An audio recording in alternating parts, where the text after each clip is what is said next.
तो ये भाई साहब प्यार करते हैं इन बहन जी को, लेकिन ये बहन जी प्यार करते हैं करण से, लेकिन इनकी शादी हो रही पृथ्वी से, लेकिन पृथ्वी की गर्लफ्रेंड सेलिना है।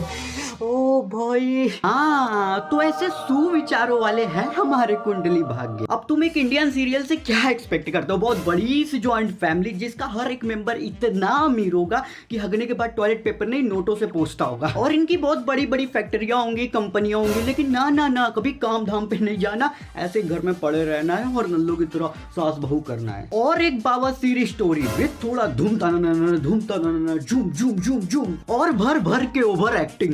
नहीं गोपी बहू नहीं, मैंने तुम्हें अपनी बहू नहीं समझा था, बेटी समझा था गोपी बहू, लेकिन तुमने बता दिया कि कभी भी बहू बेटी नहीं बन सकती, निकल जाओ यहाँ से।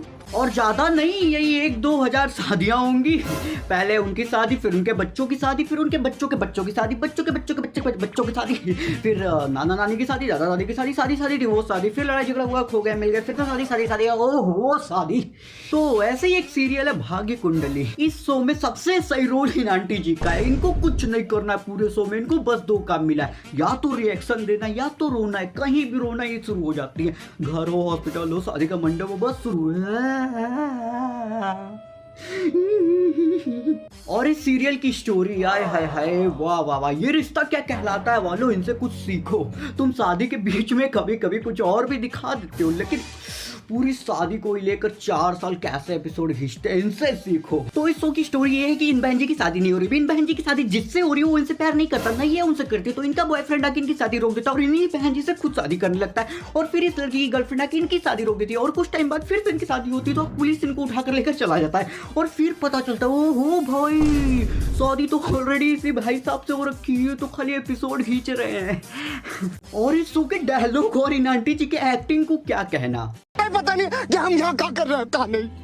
और इस सीरियल के लोग इतने टैलेंटेड हैं कि इनके घर में कोई बीमार पड़ जाए या किसी को कुत्ता काट ले या ओवर एक्टिंग की वजह से इनके घर में किसी का किडनी फेल हो जाए, तो ये डॉक्टर वॉक्टर के पास नहीं जाते, खुद इंजेक्शन लेते और ये वो कहानी खत्म। और अगर किसी का किडनी फेल हो जाए तो ये रेस्टोरेंट से चाकू चुरा कर लाएंगे और चीर फाड़ कार्यक्रम यही खत्म कर देते हैं खुद ही। डॉक्टर वॉक्टर के पास क्यों जाना? और वैसे भी एकता कपूर का सीरियल है तो कुछ तो हटके होगा।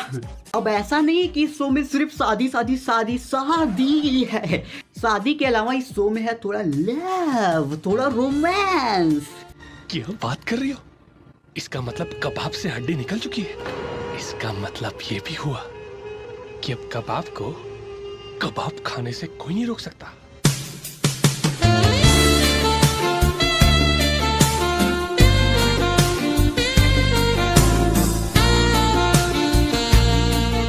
ओहो भाई पूरा साउथ इंडिया ही चला दिया है। और सबसे सही लव और रोमांस इन दोनों लोगों का कहीं भी कभी भी शुरू हो जाते हैं। घर में टेररिस्ट आए हुए हो कोई दिक्कत नहीं, और रोड है कोई दिक्कत नहीं, होटल है कोई दिक्कत नहीं, हॉस्पिटल है कोई दिक्कत नहीं। और अगर साउथ इंडिया से इन लोगों का मन नहीं भरता है तो इन लोग नच बलिए ही स्टार्ट कर देते हैं। शर्मा मेरे माही दुनिया की न सोचे नच बलिए, लूटेंगे वह बाही चल रंग जमा दे नच बलिए। ना शर्मा मेरे माही दुनिया की न सोचे नच बलिए, लूटेंगे वह बाही चल रंग जमा दे नच बलिए। ये रिश्ता क्या कहलाता है तो ऐसे ही बदनाम है साहब, असली दर्द तो भाग्य कुंडली ने दिया।